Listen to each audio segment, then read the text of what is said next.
Hello students, PYQ series का आज का जो वीडियो है इसका टॉपिक है इलेक्ट्रिक डाइपोल। और इस इलेक्ट्रिक डाइपोल के इस टॉपिक में हम सीबीएसई के प्रीवियस 10 ईयर्स में जितने भी क्वेश्चंस आए हैं 1 marks 2 marks 3 marks and the 5 marks उन सभी को डिस्कस करने वाले हैं।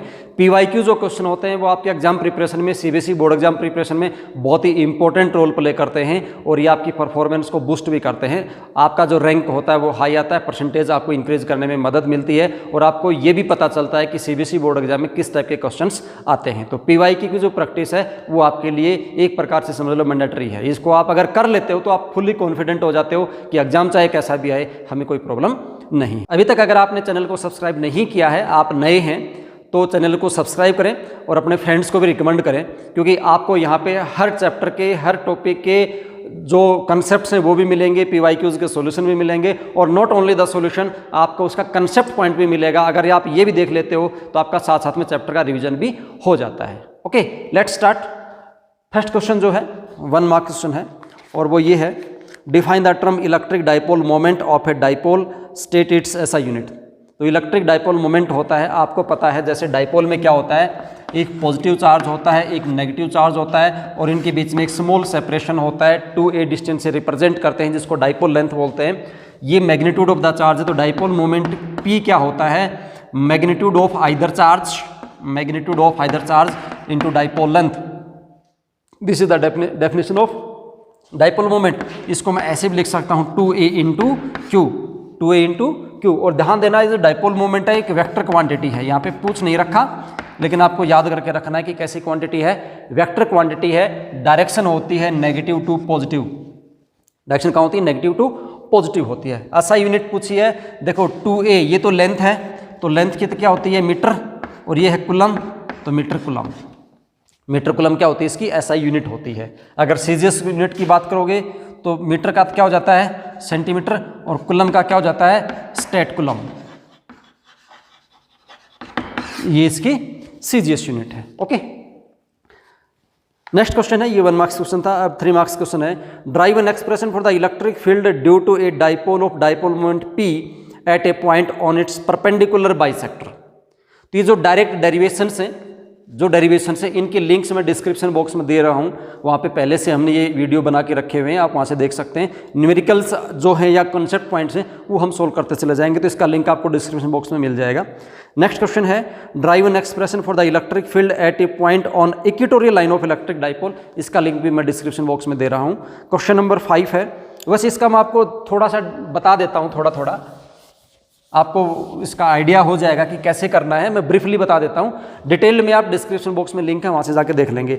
इक्वेटोरियल लाइन के ऊपर क्या बोल रखा है, जैसे डाइपोल है, पॉजिटिव चार्ज हो गया, नेगेटिव चार्ज हुआ और ये होगा आपके पास डाइपोल लेंथ। ये डाइपोल का क्या हुआ सेंटर, सेंटर के जो लाइन परपेंडिकुलर होती है उसको हम इक्वेटोरियल लाइन बोलते हैं और इस प्लेन को हम इक्वेटोरियल प्लेन बोलते हैं। यहाँ पे हमने कोई पॉइंट कंसिडर कर लिया है, इस पॉइंट के ऊपर आपको इलेक्ट्रिक फील्ड निकालना है। तो आप पहले क्या करोगे, इस डिस्टेंस को r मान लेते हैं, ये डिस्टेंस a हुआ, ये भी a हुआ, इसको हम यहाँ से मिला देते हैं, क्योंकि इलेक्ट्रिक फील्ड क्या होता है, जो चार्ज है और जो पॉइंट है, तो चार्ज जो पॉइंट है उसके बीच की डिस्टेंस पे डिपेंड करता है। तो ये डिस्टेंस आपके पास हो जाएगा a² + r², पाइथागोरस थ्योरम से इसमें निकाल लेंगे आप यहाँ पे। तो इसके कारण जो फील्ड होगा वो इधर होगा, आउटवर्ड होगा, इसको मैं E1 कंसिडर कर लेता हूँ। नेगेटिव चार्ज के कारण यहाँ पे जो फील्ड होगा वो ये इधर होने वाला है, इसको मैं E2 कंसिडर कर लूँ। ठीक है, यहाँ पे E1 और E2 के 2 वे हैं आपके पास, इन दोनों का रिजल्टेंट निकालना है। आप डायरेक्ट रिजल्टेंट निकाल सकते हैं, E = √of E1² + E2² + 2E1 E2 cos theta, ऐसे करके भी आप निकाल सकते हो। और यहाँ पे थीटा क्या होने वाला है, ये जो एंगल होगा ये एंगल यहाँ पे 2 थीटा होने वाला है, क्योंकि ये एंगल थीटा है और ये एंगल थीटा है। तो ट्राइंगल की एक प्रॉपर्टी होती है कि ये जो एंगल होगा इन दोनों के सम के बराबर होगा। पहला वे तो इसको सोल्व करने का ये है। दूसरा वे क्या है, इसके कंपोनेंट्स बना लेंगे इलेक्ट्रिक फील्ड के।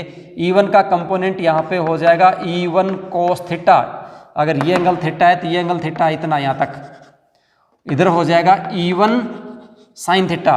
इसके देखेंगे तो इधर होगा E2 cos थीटा और नीचे की तरफ होगा E2 sin थीटा। ये दोनों आपस में कैंसिल हो जाएंगे, नेट फील्ड यहाँ पे आएगा, इस प्रकार से निकाल सकते हो, E = E1 cos theta + E2 cos theta. Okay, आपकी मर्जी है, ऐसे निकालें या ऐसे निकालें, लिंक डिस्क्रिप्शन बॉक्स में दे रहा हूँ, वहाँ से देख लेना।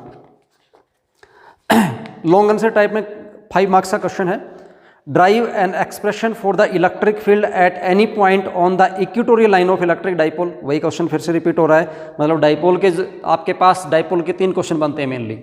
डाइपोल का फील्ड निकालना है एक्सियल लाइन पे, इक्वेटोरियल लाइन के ऊपर, और फिर डाइपोल का टॉर्क होता है। न्यूमेरिकल्स मेनली टॉर्क के ऊपर ही आते हैं इसमें। नेक्स्ट देखते हैं, derive an expression for the electric field E due to an dipole of length 2a at a point at distance r from the centre of the dipole on the axial line. Axial line पे कैसे निकालते हैं? ये dipole हुआ, positive charge हुआ, negative charge हुआ, ये dipole की एक्सिस हुई। यहाँ पे आप एक पॉइंट कंसिडर कर लो P, ये एक्सियल पॉइंट हो गया, और ये जो डिस्टेंस कंसिडर कर लेते हैं हम इस प्रकार से r। ओके, तो इस पॉइंट की यहाँ से लेकर यहाँ तक डिस्टेंस हो जाएगी r माइनस a, और यहाँ से लेकर यहाँ तक कितना हो जाएगी r प्लस a। पॉजिटिव के कारण डिस्टेंस r प्लस a है, नेगेटिव से r माइनस a है। इसका नेट फील्ड आप निकालेंगे, इसका जो रिजल्ट आता है E इज इक्वल टू, वो आता है 2kp divide by r cube, 2kp by r cube. Okay, इसका भी लिंक डिस्क्रिप्शन बॉक्स में आपको मिल जाएगा, डिटेल से मैं वहाँ पर जाके देख लेना आप। नेक्स्ट क्वेश्चन है, an electric dipole of dipole moment P consist of point charge plus q and minus q separated by a distance 2a apart.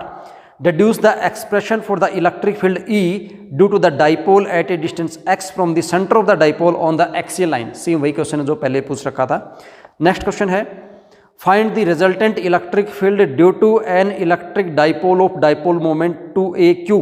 Dipole moment की वैल्यू दे दी 2aq, इसका मतलब डाइपोल लेंथ 2a है और magnitude of charge है वो q है।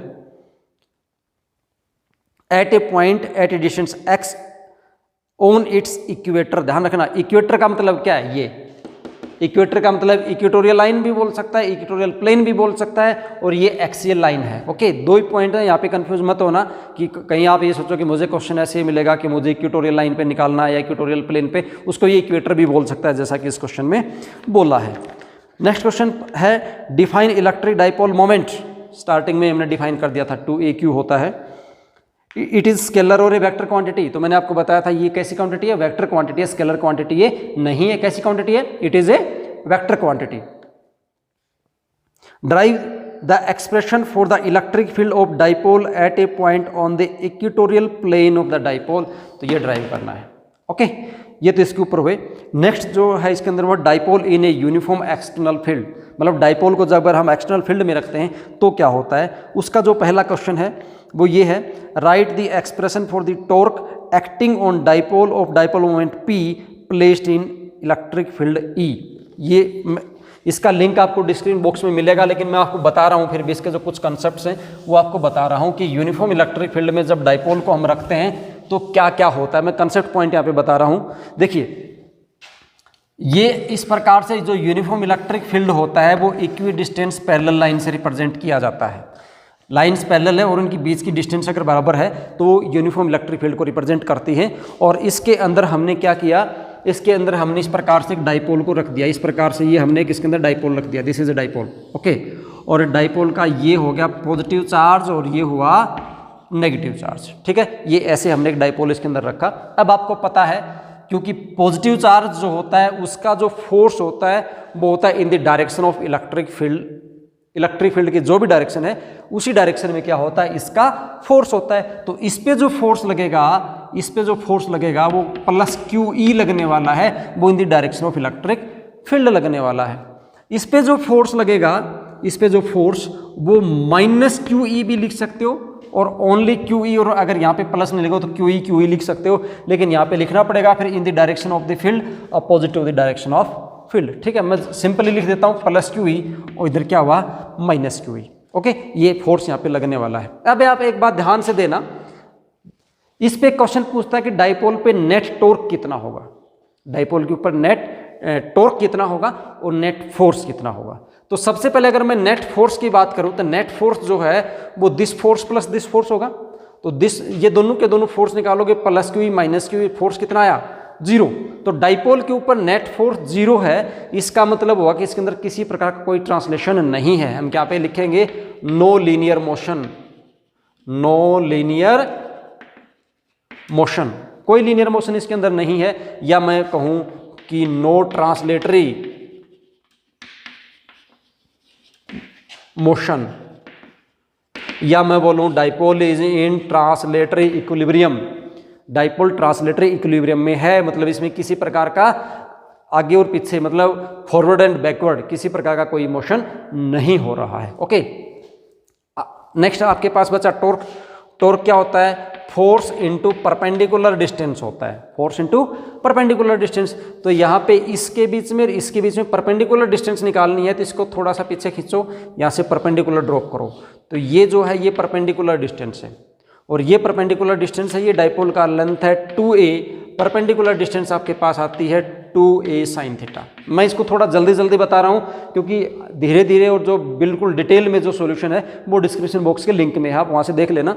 ये मैं इसका सिर्फ कॉन्सेप्ट पॉइंट है, आपको वो बता रहा हूँ। तो यहाँ से टॉर्क आपके पास हो जाएगा either force, magnitude of either force QE, are perpendicular आपके पास हुआ 2a sin थीटा, टॉर्क हो जाएगा 2a, तो ये और QE हो गया PE sin थीटा। तो टॉर्क आपके पास कितना हो जाएगा? PE sin थीटा इसके अंदर आ जाएगा। ओके, नेक्स्ट देखते हैं।